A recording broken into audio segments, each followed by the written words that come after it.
What would convince you if he comes home to me? if God comes speaks to you? You're God, not him. He does what you want to do. Come here, God, talk to me. He comes to you. He's God. You think you're God then? You are convinced. Yeah, no, but I'm telling you, the answer stems from arrogance. It stems from a point where you think God will be your slave, in which He will come to you when you want. It's not that you will do what He wants. He will do what you want. Submit to him. Yeah, that you want God to submit to you. If you see God, then whatever you saw is not God. Why is that? Because God, for our eyesight in this life, in this reality, He's not limited in a way which we can see Him in. That's why Moses, when he asked to see God, he was not able to see God. The reason he was not able to see God is because it's not because God cannot show him, he's already talking to him, right? The reason was Moses cannot see the Creator and live. If you cannot look at the sun for 10 minutes straight, how do you expect to see the Creator? All right, who wants to go first? There are quite a few problems. Can you guys hear me? Mm-hmm. Yeah. Yep. Philo, you want to say first? Yeah. You want to talk about I think the first problem is he asked the question, what would convince you, right? And he said that was a very honest answer, and that's an answer. Why doesn't God show to me? And that's a perfectly valid answer. If He shows me, I'll believe that He exists. And then you can say, okay, why would God not show? That's a different issue, right? But his answer was pretty fine, I would say, right? Now you shifted the goalpost in a sense that, oh no, God, why would God come and show it to you, show your Himself to you? Another problem that I found here, and I'll come back to it. You guys go ahead, and then maybe I'll come back to it. Let me just round up really very, very quickly. This kind of resembles the divine hiddenness argument.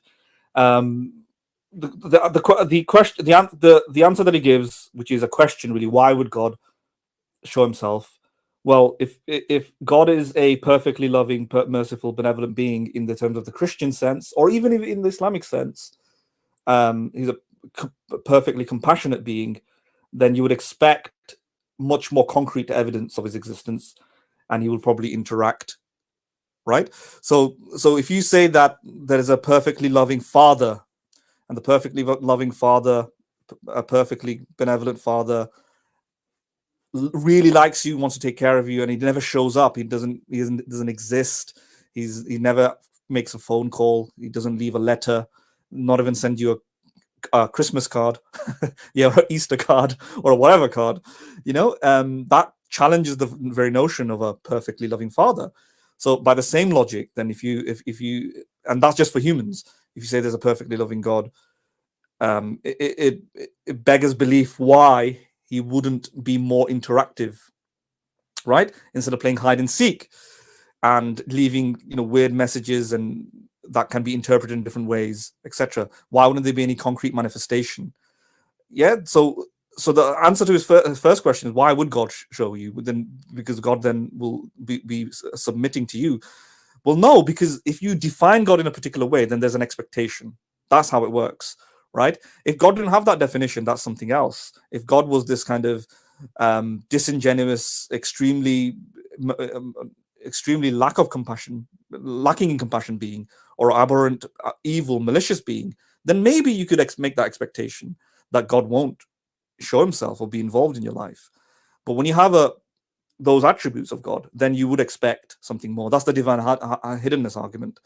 So and then the rest of the things that it says, that if God actually shows Himself, then you can't see the sun. How would you see God? These are just so stupidly wrong, stupidly insane. That is laughable. Yeah, I mean, needn't even address.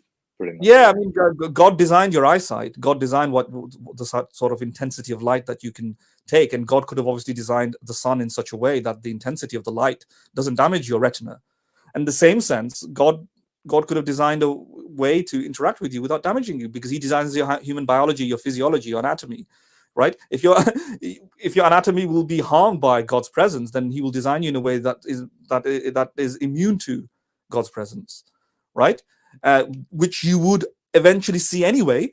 Apparently, you will have interactions with God in the afterlife. So clearly, it is possible. So this is a bad argument here, that God just can't do it physically. It demonstrates that God is this God has a deficiency, which he can't create beings that can actually see him, right? And furthermore, I don't think this person, when it says "show me God," he actually says "give me a physical." Necessarily has to be a physical embodiment of God.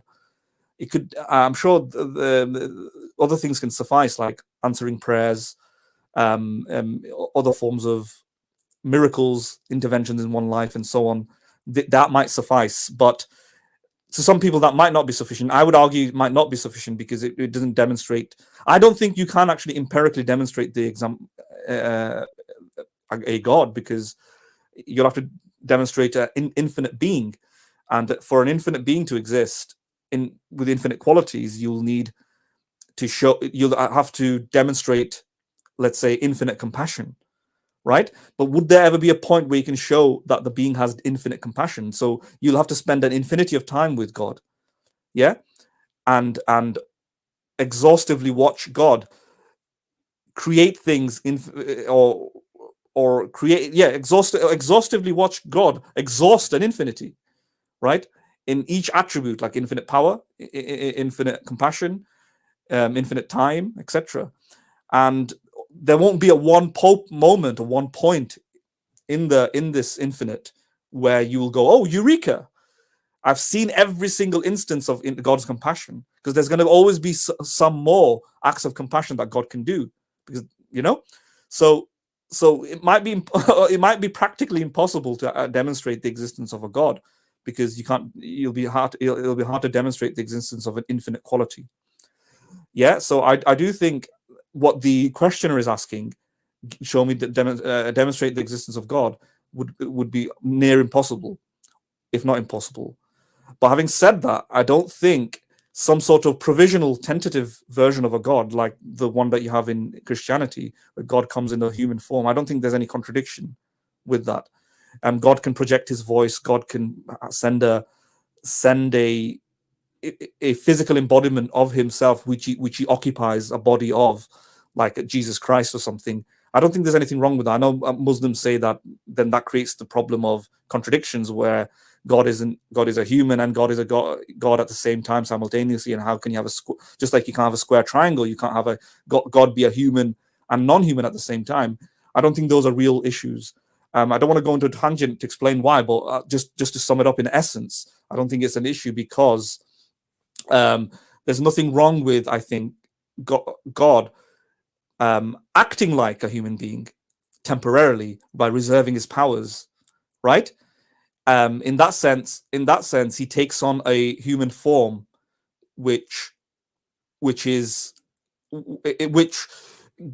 him a veto almost to leave that human form at some point. So So it would be a form of powerlessness that he voluntarily chooses to be in, right?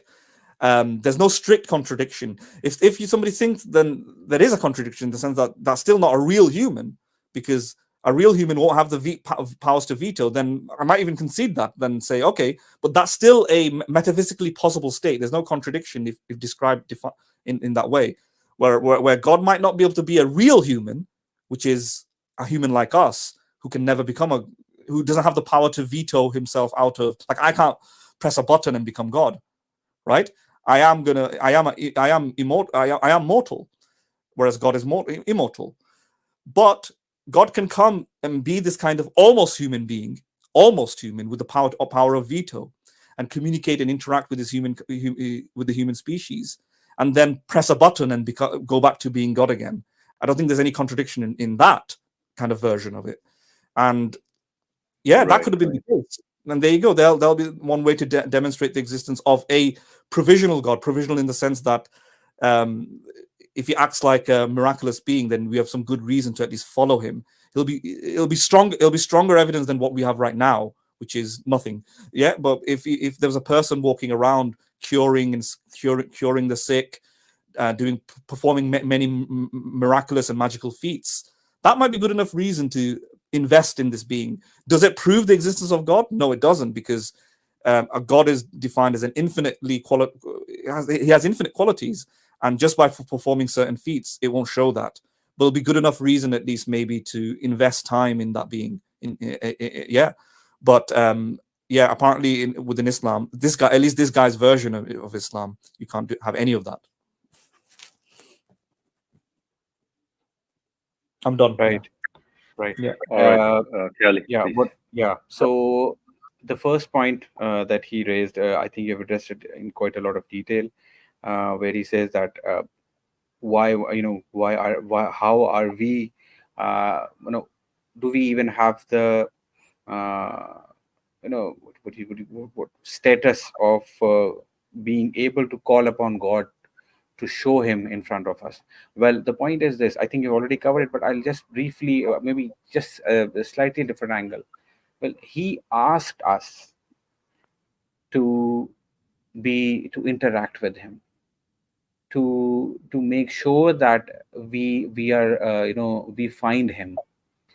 So that is one part that he required from us. Secondly, he is an infinite being.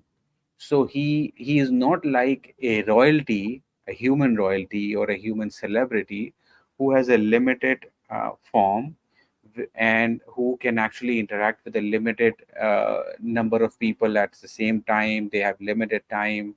They have limited time during the day. They have limited strength. So God is infinite, and God is someone who's required us to look for him. In given these two conditions, if he does not give us sufficient evidence of his existence, then that is not consistent with a merciful, with at least a merciful God.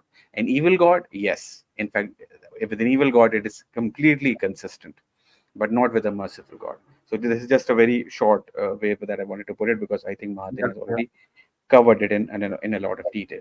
The second aspect, I'd like to point, the second point that he mentioned, that if we are able to see God, then he would not be God. Now, if you notice the subtle way that he said that we cannot see God with our limited eyes. Philo, can you just again play the video, because you'll notice that he said it in a very specific way. He made a very specific statement,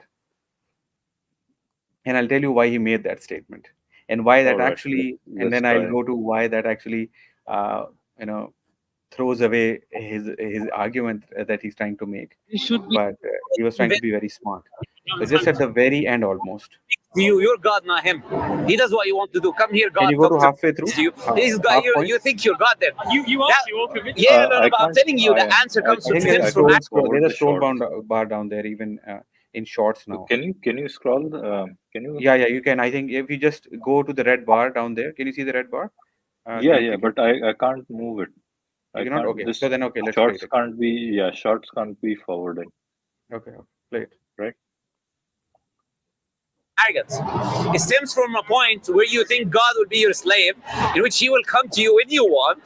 It's not that you will do what he wants, he will do what you want. Submit to him. Yeah, that you want God to submit to you. If you see God, then whatever you saw is not God. Now just pause. Why is that? Now, if you see listen God, carefully. Then what you just saw listen is, carefully what he's going to say right now. He hasn't said it now. Just listen to the statement that he mentions now. Okay, the next one. Yeah, just play. Because God, for our eyesight in this life, in this reality, he's not limited in a way which we can see him in. That's why Moses, when he asked to see God, pause it now.